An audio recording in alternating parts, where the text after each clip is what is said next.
Say hi to the camera. Hi, camera. This is Josh. Hey.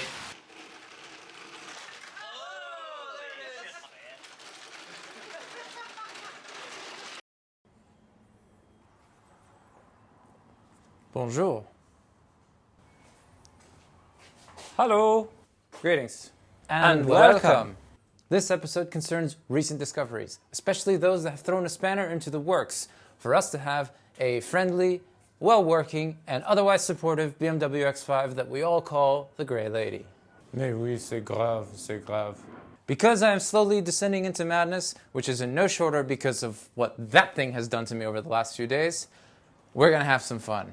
Now, let's roll that beautiful voiceover footage. It was a horribly hot and rainy day in July when a long trailer parked on the street next to the Skelly's garage world headquarters. Say hi to the camera. Hi, camera. This is Josh. Hey. It was my friend Josh and his partner Amanda, both of whom are massive drifting enthusiasts. They had brought me an M54B30 engine of an unknown origin with a "ran when pulled" disclaimer. Between the three of us, we lifted it up on the dollies and brought it into the garage in short order. I definitely have to say a huge thanks to these two for sitting in a ton of traffic to bring me this engine. They are really cool, and seeing them work together on their drift cars is really inspiring. I'll post their socials below. You should follow them. I expected that to be far, far worse. Like at least 20 times worse. Cool, thank you for bringing this. This is awesome. Yeah. I really appreciate it. You're welcome, man. Willkommen wieder. Now, let's begin. Il faut utiliser des boulons M10. On peut les acheter dans un quincaillerie. Quincaillerie. Quincaillerie.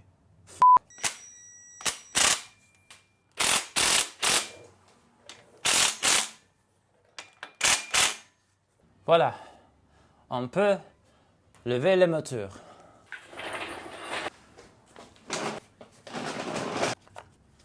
Eigentlich sollte man eine Kette verwenden, aber ich habe keine Kette. Der Wagenheber ist ein leistungsstarkes Werkzeug, aber man muss vorsichtig sein.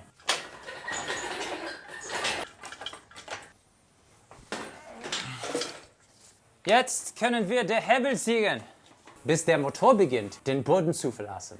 Der Motor ist sicher. Gut.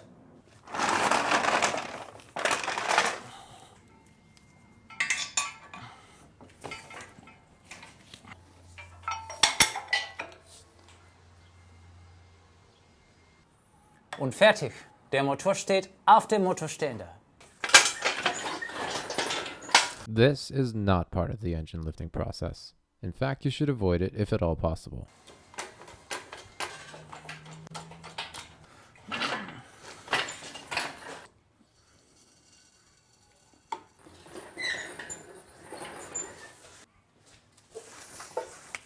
Now it's time for some movie magic. Now, isn't movie magic something else? Movie magic, for example, has allowed me to be here now with significantly longer hair and more of a beard. And behind me is, instead of a wonderful 5 series, it's still a 5 series, but just with a bit of to it. Anyway, the long and short of it is, as we expected, when I put this engine up on the stand, it then had to sit in the corner for a couple of months while I got everything else done. Now that Faf is at the body shop and the Mazda's running fine, let's do the engine. So let's walk through the M54 engine. This is it's raining. This is a pretty bog standard 3-liter M54 B30, which is what the B30 means. It's 3 liters.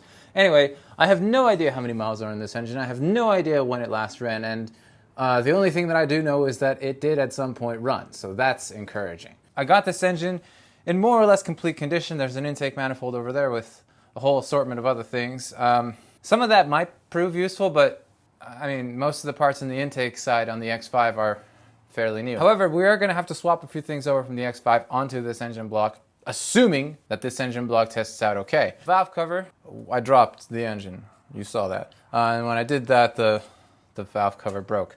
The valve cover on the X5 is actually only a couple of years old. It was one of the very first things I did on that car because it had a very old warped valve cover and it was leaking like crazy. So, since we're not keeping it, let's take it off. Each one of these bolts has a washer, and a rubber grommet. These rubber grommets should be replaced. As far as the washers go, these are not technically sealing washers because, well, the only thing that they do is make sure that the pressure applied on the rubber grommet is even. So you don't have to replace them. I think I have new ones though, but I'm going to keep these until I make sure that I have new ones. Anyway, that's the valve cover. Ow! It bit me! Fuck. That's the valve cover off. The other thing that I want to do before I get too far along on doing other stuff is I want to get rid of all these ancillaries. So this engine did come with an air compressor for the air conditioning. I have one, it works fine, so I'm going to remove this, and then this element for the secondary air system, I could check this and see if it's good, but most likely I'm just going to keep the stuff that I already have. I want to get rid of all this so that I can have more room to maneuver stuff and less mass to have to rotate when I have to move the engine around. There's a bolt here.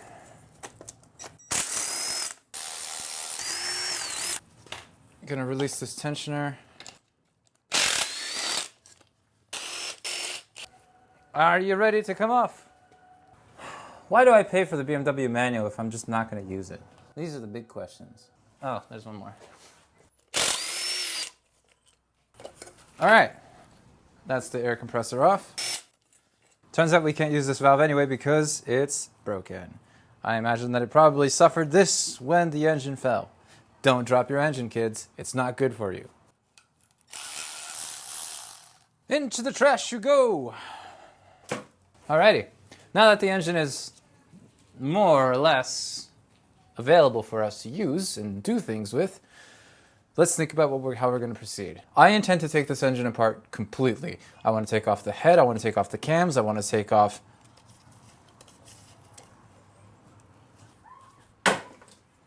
I hate having the attention span of a goldfish. Sometimes it just really sucks. What was I saying? I want to take off the head, the cams, I want to see about the valves, see if we need to lap the valves or anything, replace the rod bearings. But before we do any of that, I am not going to do that to a bad engine.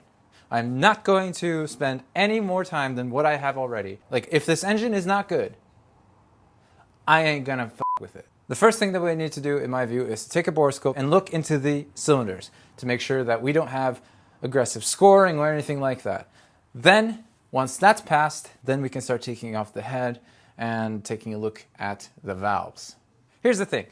If the valves are bent, that's not the worst thing because, well, I have valves in that engine. However, if the cylinder walls are scored, this is just like that engine. It's destined for the trash heap, so there's no point in continuing. I would need to get yet another M54 block, and then I would feel like Sreten with his, 6 N62s that he went through. By the way, that channel is amazing, M539 Restorations. If for some reason you have found my channel and you have not subscribed to his, trust me, you should fix that mistake immediately. Anyway, it's borescope time. Let's check it out. Unfortunately, my borescope was not in a cooperative mood, so I had to figure out the next best thing, which was to proceed blindly into the ether and start disassembling the engine.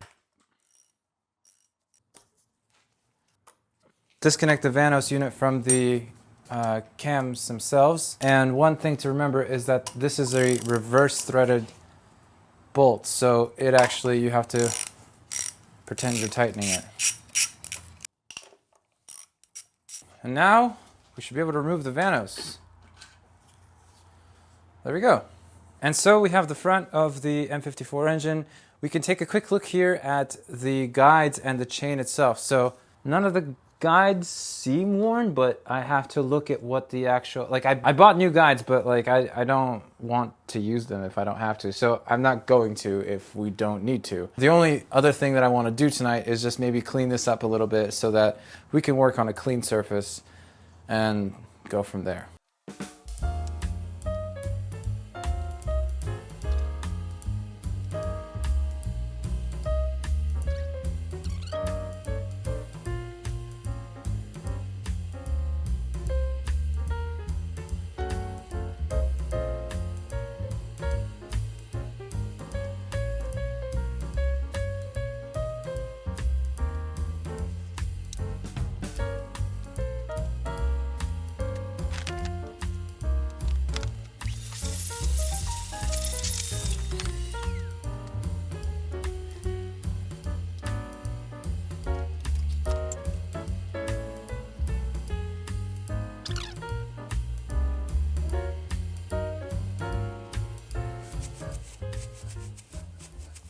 Okay, no, I have to go home because if I continue doing this, I'm going to get really into it and I'm going to be here for hours and I just don't have that kind of time today. So I'm going to go home. We'll come back, take the rest of this thing apart.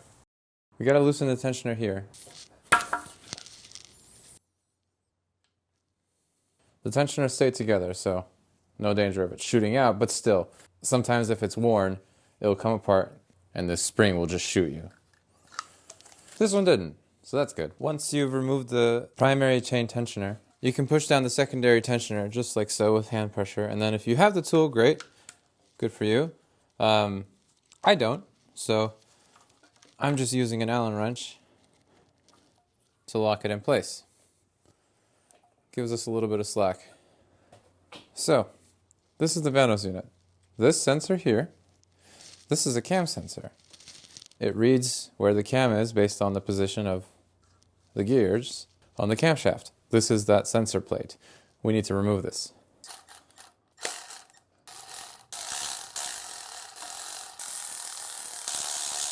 Obviously, there's only one way that it can go on with this lip facing the outside. And then the plate spring comes out as well. It's domed.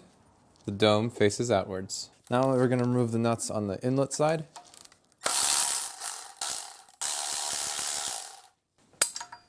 Take off the plate. This one does say front. Maybe that's what that F was. Anyway, this faces out. Then you remove these 3 screws. They are E8, so external Torx. They're on pretty good, so.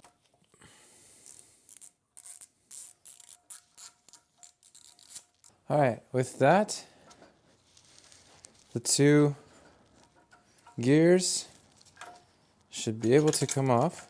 Oh, there's another plate here. I gotta put that somewhere. Then we just take out the gears with the chain, all nice and gently at the same time.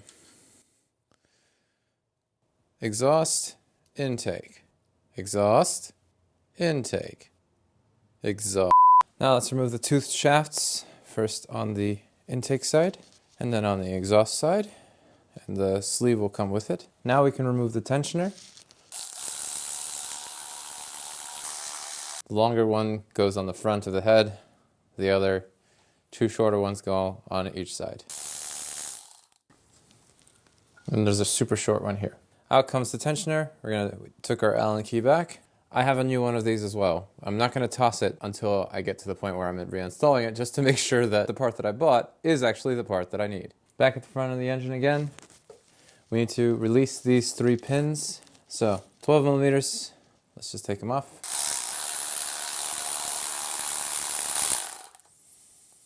These pins are actually what hold all of this in place. This is the primary timing chain. What you saw here was the secondary timing chain to time the cams together. So now that we've removed the pins, let's just wiggle this out.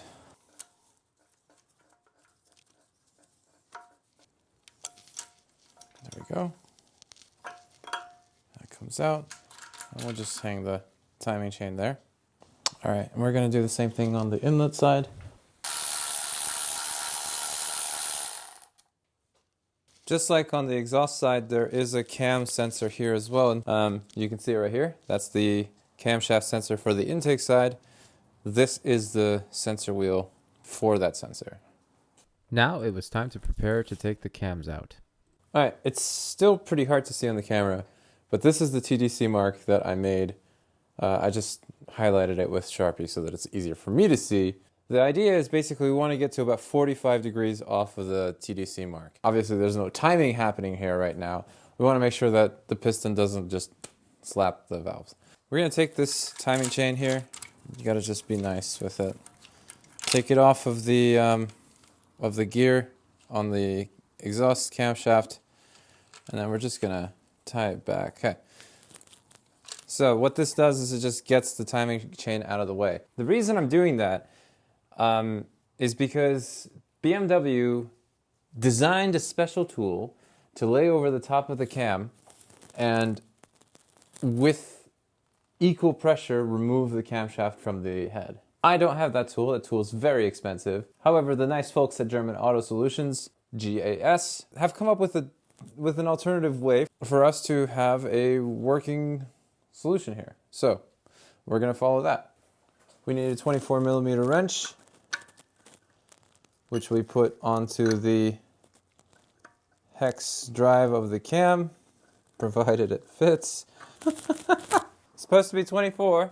It ain't. Is it 25? We rotate the cam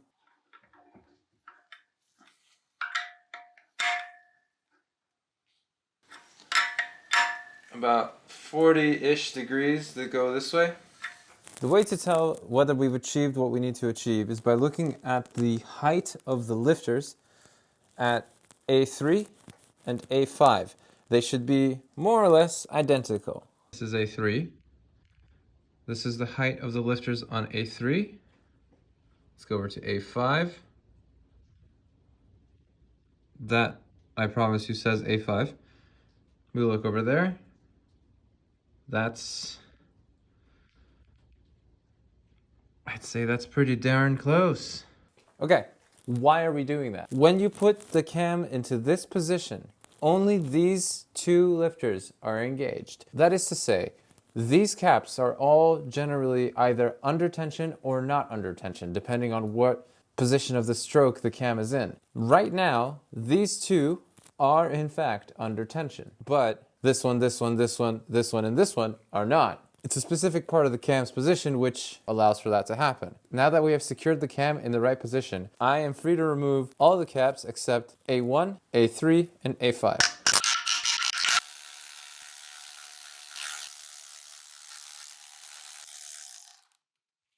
So now we're free to remove A7, A6, A5 stays there, A4, A3 stays there, A2. Here comes the fun part. The reason we didn't remove this cap is because this cap is actually going to let us know whether or not we're doing everything correctly. What we need to do now is need to remove these nuts 1/4 turn at a time.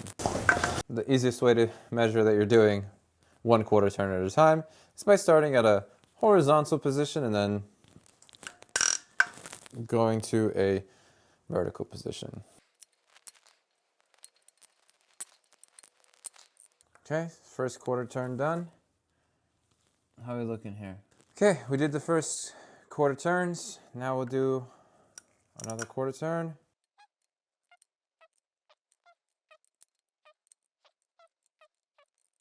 Four. That's coming up pretty evenly.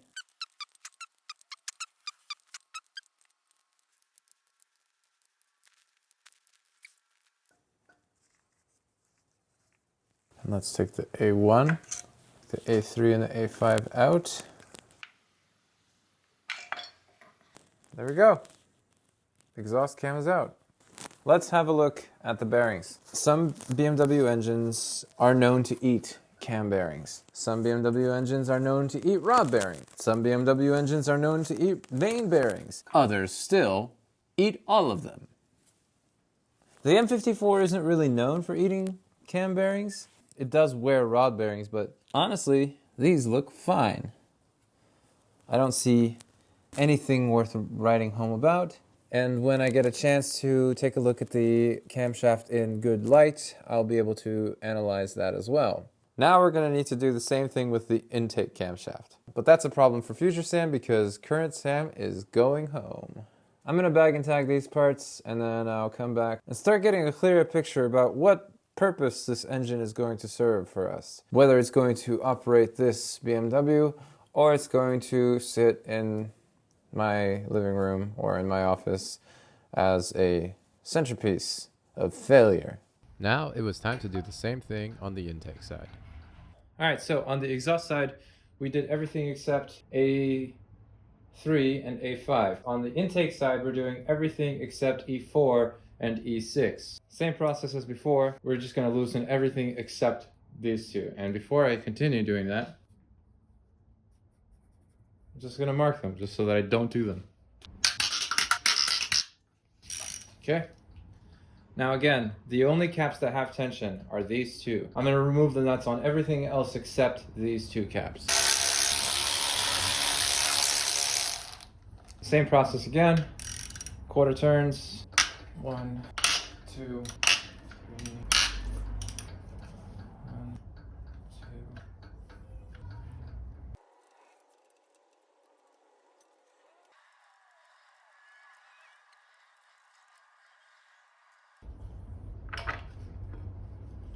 And there's our intake camshaft out.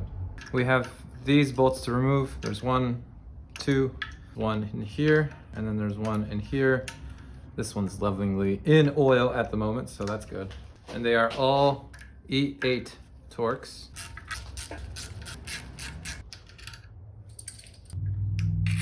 Long one goes on the intake side, short one goes on the exhaust side. And I'm saying that mostly just for me. Okay, and the same story with the guides. The very long bolt is on the intake side, the short one is on the exhaust side.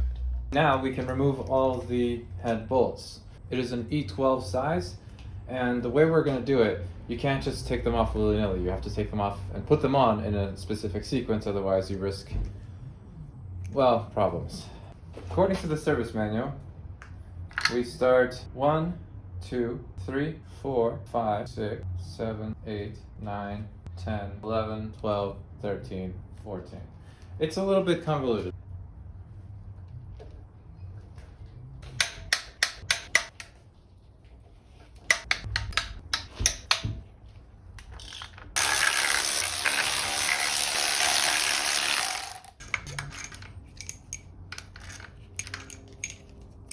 You gotta make sure these spaces are all accounted for. If you don't have the washers, you're gonna have a very bad time. My friend and I once spent 2 hours in his garage looking for one of these when we were rebuilding my E30's engine. So that's why it's very important to have a magnet so that you don't just like take the head off and then they go flying everywhere. Now that that's all done, there's one thing you need to remove. It's this pipe. It sits on the head. Ooh, baby, that's corroded. Anyway, we'll sort that out in a minute. Let's take this head off.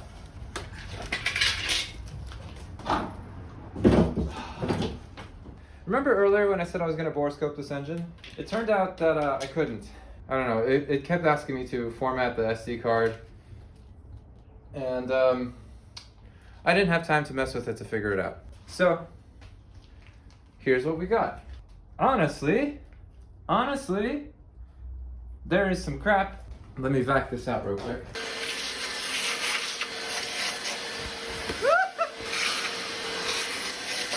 I don't know if you witnessed it, but there was just an attempt made on my life. Anyway. Cylinder 1, we'll get to that in a moment. Cylinder 2, no scoring, it's just dirty. That's actually in pretty good shape. You can just barely make out the factory cross hatching. Cylinder 3, can't see very much of it.